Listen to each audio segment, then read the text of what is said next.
Hieron of House Hierro inherited a kingdom that stretched from the Iron Islands to the Triton. Too great a kingdom to rule from a castle as shitty as Pike.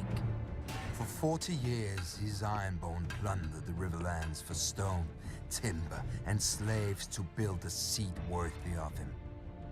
Legend has it that masons laid the final stone in Harrenhal on the very day that Aegon landed in Westeros. Could have been a divine omen.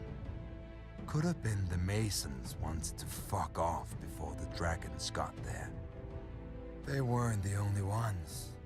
At Aegon's approach, Harren's river lords revolted, led by House Tully. I thought Harren noticed. Harrenhal could repel an army of 1,000,000 men. No ladder could summit its walls, and no ram could shatter them. The castle was as impregnable as an old mate's cunt. Harren shut his gates around himself, his sons and his Ironborn, and waited for Aegon's army to drain back into the muck.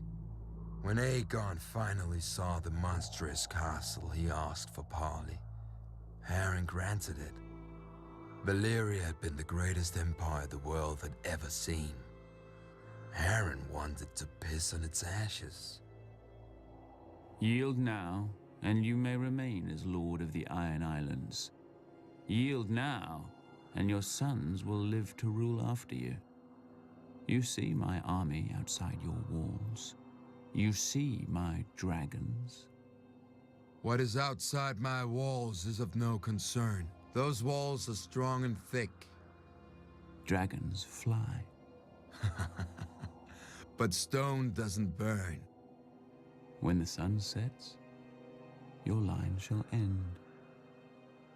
Harren spat and returned to his castle. Once inside, he promised lands, riches, and Tully's daughters to whoever could bring down Aegon or his dragon. As the sun sank below the horizon, all of Harren's men patrolled the battlements, hearing wings in every gust of wind. But the moon rose and sank, and no dragon appeared. While the Ironborn were ringing the battlements, Aegon drove his dragon Balerion higher and higher in the night sky, so that even the great castle of Harrenhal looked like an anthill below them. Then they plunged straight into the castle, well inside the guarded walls. The 5 towers of Harrenhal reached towards Aegon like a hand. Balerion opened his mouth and bathed all the fingers in flame. Harren was right.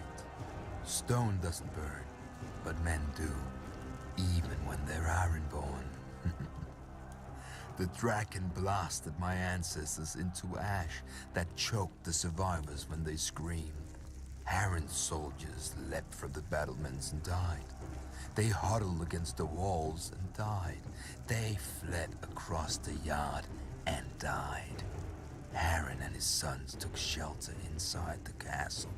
The stone didn't burn, but as Balerion blasted it with fire, it glowed white hot. The world's greatest castle became the world's greatest oven, baking the last of House Hierro within it.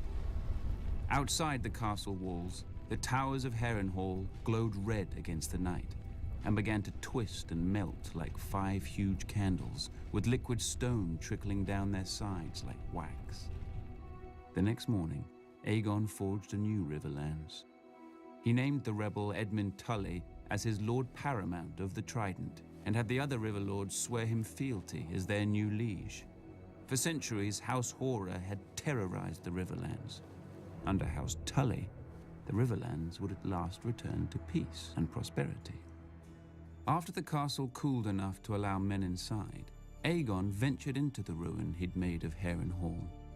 He saw the ashen bodies, the scorched stone, and the mangled and melted swords of his former enemies. To his men's confusion, he ordered these useless swords collected and sent to his Aegon fort.